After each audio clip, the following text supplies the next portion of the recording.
Ferko studied it another second, holding it in both hands, before sliding the picture into his shirt pocket and resuming his place next to Esma. "And in P38, is that your house directly behind you?"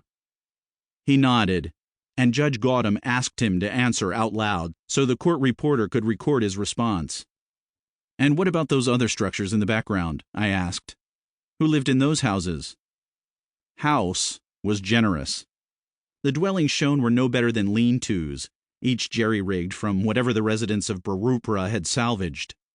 Timbers or old iron posts had been forced into the ground and then draped most commonly with blue canvas tarpaulins or plastic sheeting. There were also chunks of building materials, especially pieces of old roofs, which had been scavenged from the wreckage of nearby houses destroyed in the Bosnian War. That war had been over for 9 years in 2004, but there was still no shortage of debris because no one knew which sites had been booby-trapped or mined. "The people," answered Ferko about his neighbors. "And is the word in Romany for the people Roma?" He nodded again. "And to be clear for the record, a more vulgar word in English for the Roma is gypsies?" "Gypsy," Ferko repeated with a decisive nod. That might well have been the only word of English he knew. "Well, we'll say Roma. Was it only Roma who lived in Barupra?"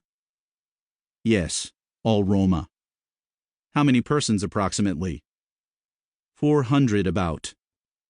"And now let me ask you to look again at the computer screen.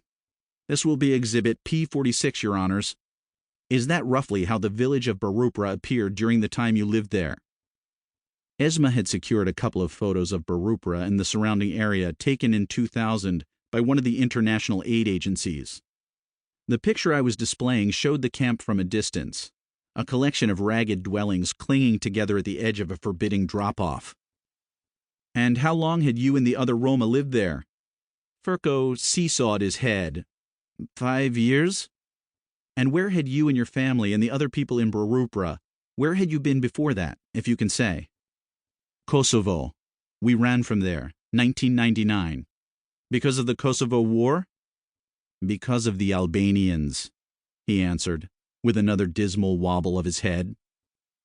"So let us return then to the late hours of 27 April 2004. About 20 men appeared in the Roma refugee camp at Barupra in Bosnia, correct? We waited again for the laborious process of translation to unfold a floor above the courtroom, where the interpreters were positioned behind a window. My questions were transformed first from English to French, the International Criminal Court's other official language, and then by a second translator into Romany, the Roma's own tongue. The answer came back the same way, like a wave rippling off the shore, finally reaching me in the female translator's plummy British accent. This time, though, the process was short-circuited. "Va," answered Rincic in Romany as soon as he heard the question in his language, adding an emphatic nod. We all understood that. "And what nature of men were they?" I asked. "Did they appear to have any profession?" "Chetniks. And please describe to the court what you mean by that word." I leaned down to Goose, the tall, red-faced investigator assigned to the case, who was seated next to me at the foremost prosecutor's desk. "What the hell is a Chetnik?" I whispered. Up until that moment, I had thought I was doing fairly well, having been on the job all of 3 days. There was nothing here I was familiar with. The courtroom, my colleagues, or the rigmarole of the International Criminal Court with its air of grave formality. The black robe I wore and the little doily of a tie beneath my chin made me feel as if I were in a high school play.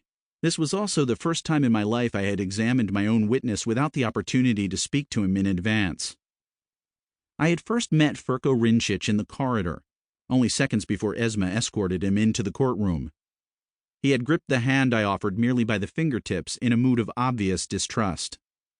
I did not need anyone to tell me he would rather not have been here. "They are supposed to be soldiers," said Ferko of the Chetniks. "Mostly, they are just killers." By now, Goose had inscribed his own note concerning the Chetniks in his uneven script on the pad between us. Serb paramilitaries. And how were these Chetniks dressed? At the witness table, Rincic himself wore weathered twill trousers, a collarless white shirt, a dark vest, and a yellowish pork pie hat, which none of us had thought to tell him to remove in the courtroom.